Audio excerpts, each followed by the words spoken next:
wait a minute. I'm saying, so when you get into the ring now, and you got money, you got cars, you got all these different things, what is the motivation to get in there and still win? I have to honor my contract first, and that's being loyal. That's being loyal. I have to honor my contract. September 12th is my last fight, my career. I got the will to win at whatever I do, if it's, no matter what it is. And every time I go out, I approach it like it's gonna be what it's gonna be. So I'm never nervous, I never worry. I just go out there and be like, it's gonna be what it's gonna be. Right. And I think that even like my staff and the people that surround me, they so worried about social media, so worried about being criticized on social media. Oh, I got to delete this comment. I don't run my own Instagram, Twitter, or Facebook page, but when I send something to someone to put out there to the world, I don't really care about the feedback. That's right. I don't really care, so I don't say, oh, delete this. I don't worry, I don't really care. Because I have to live for myself. And what I know is this. I understand that Floyd Mayweather would never let Floyd Mayweather down. So I would never put my trust in no one but myself. And did you become that way because now when you're in that ring, you pretty much by yourself? I mean, you got your corner, but you by yourself. No, I learned that when I was in jail, when I done time. I was more like, I looked at the situation like someone else. When you put trust in someone else, if they let you down, you be so hurt. A person will be so hurt, but I put my trust in myself. I know Floyd ain't gonna let Floyd down. Right. And I feel like, even like with the Pacquiao fight, I mean, everybody said the fight didn't live up to the hype. It wasn't me, it was him. This is the guy that they put on the back.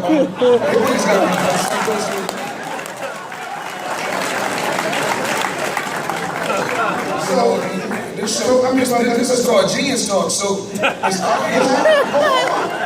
This is called Genius Talks. So it's obvious I must be a genius to be able to do what I've been doing for 20 years and still be at the top. The thing is, this is what I do with a fighter.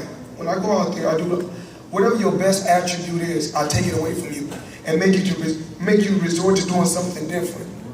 Right. And so this is the guy that they put on a high pedestal when he's going to beat Mayweather. He's fast like Mayweather. He throw a lot of combinations. We'll just see. Was you disappointed? And after the fight was over, he said something about his shoulder was hurting, and now they can breathe him. I mean, this is real. This is Genius real talk now.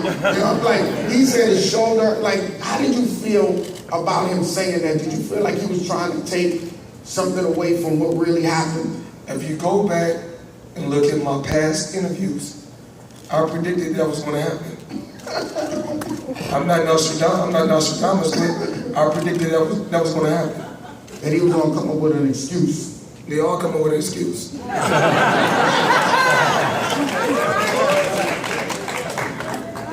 So all right, so okay, look, so now before we go further, right? You got Floyd, Money, Mayweather, right? And it seems like you see there's two different dimensions. Absolutely. Two different dimensions. Now, the question I'm asking is, you said you was going to stop at 49. Yes. Why at 49? Why not? Because, you asked me why not, I'm going to tell you why not. Because Rocky Marciano. That's his era. He did it his way.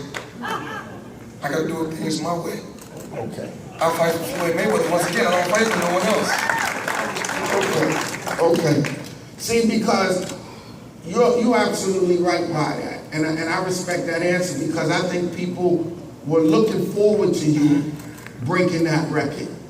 You know what I mean? Because they hold it so high, and you have gotten so high. Why not? What? I just like take it over. I want to touch on the subject. We on Genius Talk. Right. So I think that, what people don't know is this. I had a game plan from day one. My game plan was to have personality, built my image to built my empire to communicate, be flashy, be flamboyant, get my name out there for the world to know who I am. My ultimate goal was to get to the pinnacle, to the Pacquiao fight. That was the ultimate goal. So, all the when we trash talk, I don't hate or dislike anyone. It's business, and I understand business. And that's the thing, people don't really understand business, and I do. That's why you go look at the Forbes list. So far this year, I think we made 300 million, and we still probably got 200 million more to make. So we're talking about 500 million in 12 months, and less than 12 months. Yeah, well, it's real hard to be mad at the numbers right there. So even after the fight, if Pacquiao was able to make 100 or 120, whatever he made, Right. and I was able to make 300, when I got the ring, I didn't care if his arm was hurt or not. Well, I know that your arm wasn't hurting at all when you held that check in your pocket, and we all seen it. But look, But it's just my team, what we was capable of doing. 3 or 4 days before the fight, we made smart business moves. We made $25 to $26 million 3 days before the fight, just making the right moves. No different from people say, well, why did Floyd come out with the guy from Burger King? They paid millions and millions of dollars. and he got that permanent smile on his face. Yes. But it's all about, I believe in, even like my team and my staff, I believe in teaching them how to fish. I can't fish for you. Right.